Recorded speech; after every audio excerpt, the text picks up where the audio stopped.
angry death claws make for... You require some addition... A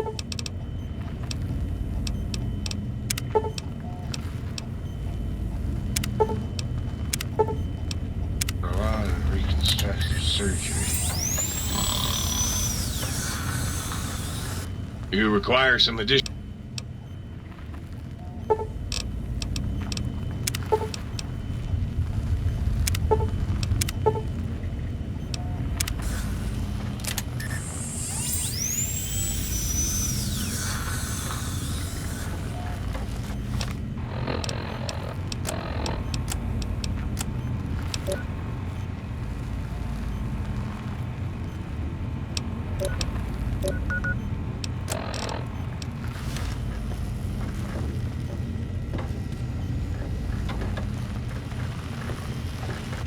Oh, please, please!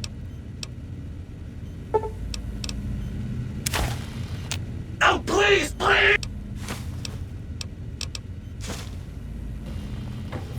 Greetings, citizen.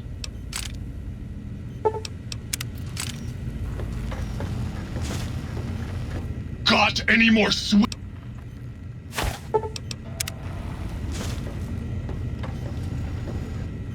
What's the hat?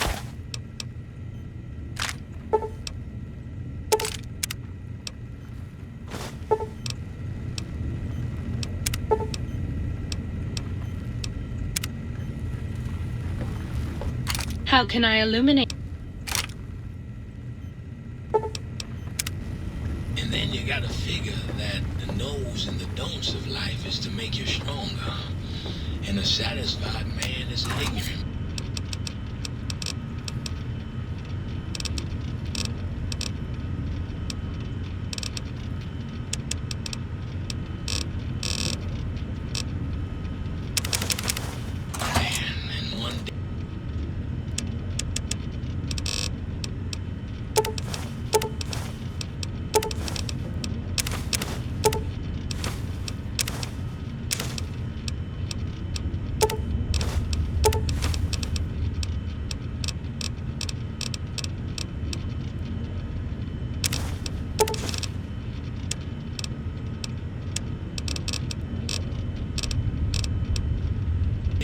Realize that facts are stubborn things, and it doesn't stop till the fat lady sings.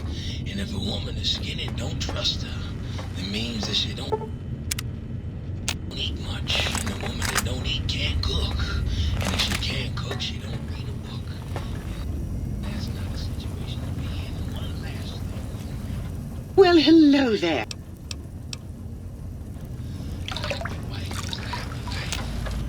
Might I be of service?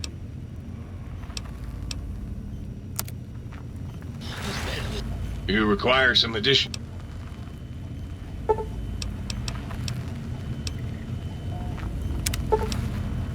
Sleep on the edge of the roof.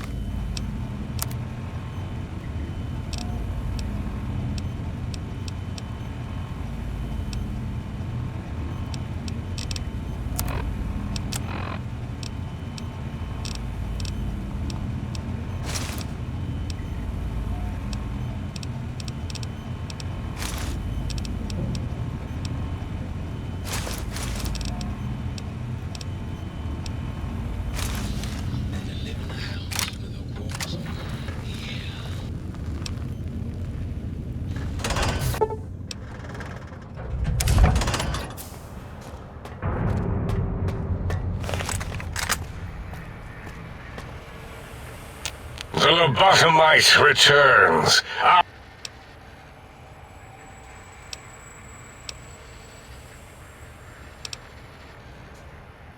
I recommend... Now, you're...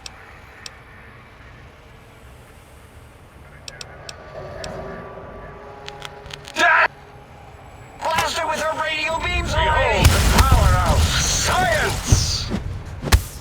The lobotomite! It has come!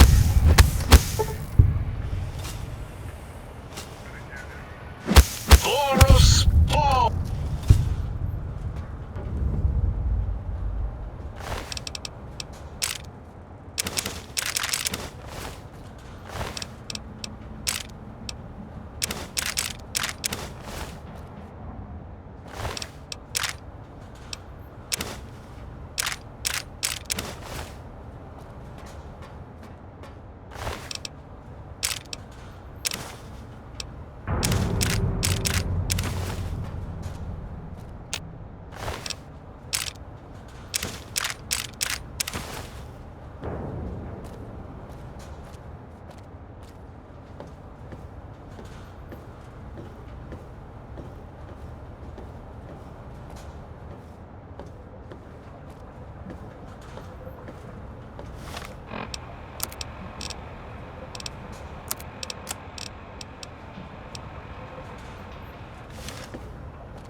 As it had been in the years before the Great War, Big Mountain, the Big Empty, became home to one of the brightest minds of the 23rd century.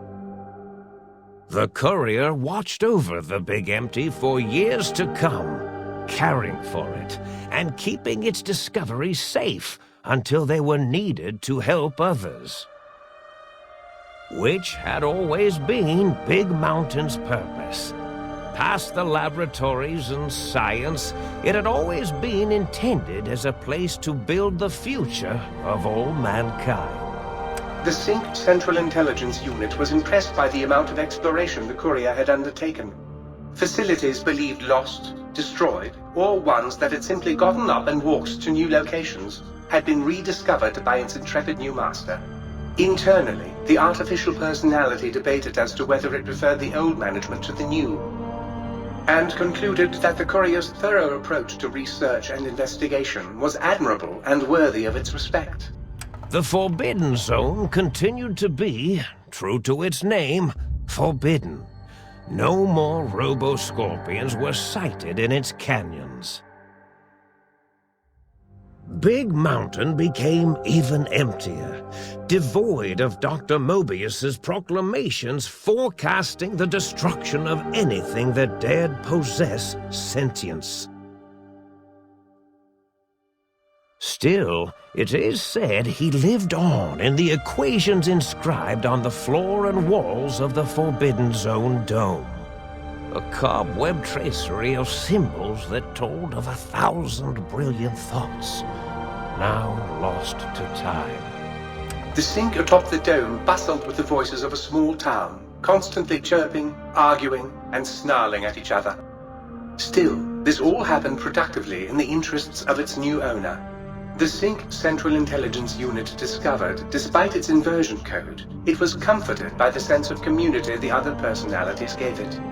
The Biological Research Station, obsessed with seeding everything in sight, requested a transfer to the X-22 Botanical Garden, so that it might, in its own words, sensually fertilize the garden's smooth contours. The garden sent back a polite refusal, saying it had prior commitments with a vault it had helped infect before the war. The book chute continued to devour all seditious materials until it nearly choked on a paperclip. It adamantly maintained it was a Chinese paperclip, and the whole thing had been an elaborately orchestrated assassination attempt. Whatever the reason, it slowed down for a while, carefully appraising each document and clipboard that came to it. The light switches continued to bicker and flicker. This persisted until the day someone dropped a flashlight in the sink, and the two of them united in their hatred of the Showboat. One of them eventually transferred to the Lightwave Dynamics plant and began a long, unrequited affair with one of the holograms. The Sync continued to ruthlessly scrub any particulate matter that came near it. Eventually, it gained access to the Magneto-Hydraulics plant and nearly flooded all the Big Empty in an attempt to scrub the crater clean. Once it learned of the innovative toxins plant, however, it gained new purpose. It sought to develop antitoxins to flush into its drains and counteract the poisons bleeding into the soil. The Toaster continued its psychotic spree, reducing all appliances in range to scrap electronics and spare parts. After one of its more psychotic episodes, however, the other Sync personalities decided enough was enough and dumped the Toaster in a bathtub. Sparking and hissing, the Toaster swore its enemies would rue the day when they had bread and no way to toast it. Muggy did his best to collect coffee cups, although in his quest, he accidentally trapped himself in Higgs Village. It might have been the end for poor Muggy. Except, he found it peaceful there, tidying up the kitchens of the think tank professors back when they had been flesh and bone. Well, except for Dr. O, who was an asshole for having created Muggy in the first place. Muggy left O's house deliberately dirty, punishing the dishes and cups that lived there in blind revenge for serving Dr. O. Blind old Jefferson, with sounds the courier brought him, created a symphonic counter-frequency that saved Big Mountain from sonic invasion in 2910. If you didn't hear about it, good. It was rumored by the other personalities that he had a brief fling with the light switches. Although he forgot their names much too often and was soon left in the dark as punishment. Autodoc, always gentle and methodical, kept sewing up the courier in all the right places when the skin split open from repeated wear and tear. The Autodoc was just glad to have purpose again. It heard its simpler brothers and sisters who got shipped to the Sierra Madre bored out of their skulls in that toxic dead city. In time, the Autodoc found a way to deactivate the Y-17 trauma harnesses, releasing the corpses they had held prisoner for almost 200 years. As the courier ran through the X-8 facility multiple times, the computers analyzed the test subject's movements. Rather than performing a superficial observation, they realized the subject barely knew what communism was, or even what a high school was. This confused them for a time, until the facility finally realized that its research had succeeded. So it let its cyber dogs out into the wastes to help protect small communities from physical aggression rather than communist propaganda. The infiltration program in X-13 felt spent, having repeatedly upgraded the stealth suit until it could upgrade it no more. It felt warm, fulfilled, and a bit sluggish. It realized not long after the stealth suit had left it without so much as a note on the nightstand. So the infiltration program sent out robo-brains into the wastes, looking for its wayward technology. It eventually found Repcon HQ and set up a new research center, testing and murdering fiends who kept breaking into the facility. The courier, organs intact, continued onwards, a little less heavy of step, but with all the organs in the right places, as they should be. After all, brains can develop a life of their own when left to their own thoughts, and the courier's brain was more clever than most. The think tank basement, filled with the lobotomized robotical frames of the doctors, now served as a graveyard. The monitors had recorded the battle in its entirety, including the think tank's final, shrill, terrified screams, whimpers, and pleas for mercy. They broadcast these humiliating last moments as a warning to anyone approaching the perimeter that other smarty pants were not welcome. The courier was the inheritor of the Big Empty, and there was room for only one will in the halls of the think tank dome. There is an expression in the wasteland, old world blues. It refers to those so obsessed with the past they can't see the present, much less the future, for what it is. They stare into the what was, eyes like pilot lights, guttering and spent, as the realities of their world continue on around them. Science is a long, steady progression into the future. What may seem a sudden event often isn't felt for years, even centuries to come. In the times following the Second Battle of Hoover Dam, however, Old World Blues took on a new meaning.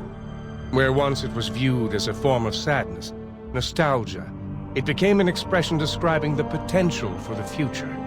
It can be easy to see science as evil, technology unchecked as the source of all ills, all misfortunes. With the courier at the helm, science became a beacon for the future. There was old world blues and new world hope. And hope ruled the day at Big Mountain. We could say more, but the stories in the Big Empty speak for themselves. Now armed with the transportal ponder, the courier could return to the dome at any time and crack open the secrets of the Big Empty one by one. The Sync sat vigilant, waiting for its master to return, shoes covered in Mojave dust. Only one road yet remained, and it was one the courier had to walk alone.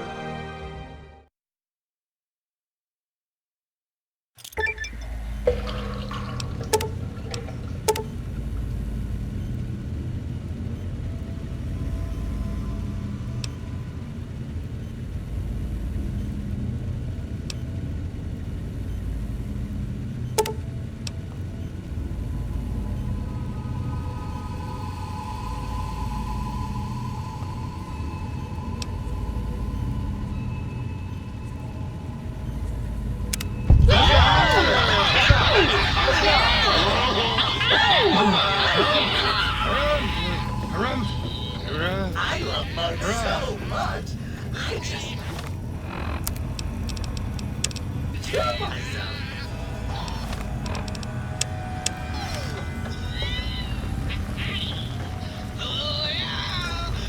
I trust matters regarding your brain.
You outbrained the big...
It's the miracle of life, baby.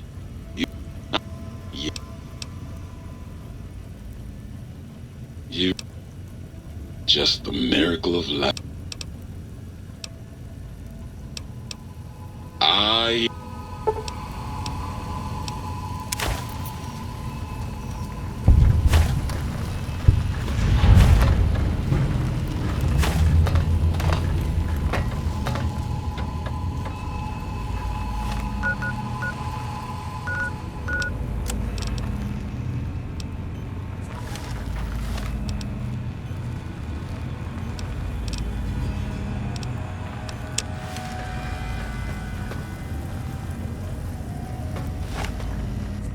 Might I be safe in the...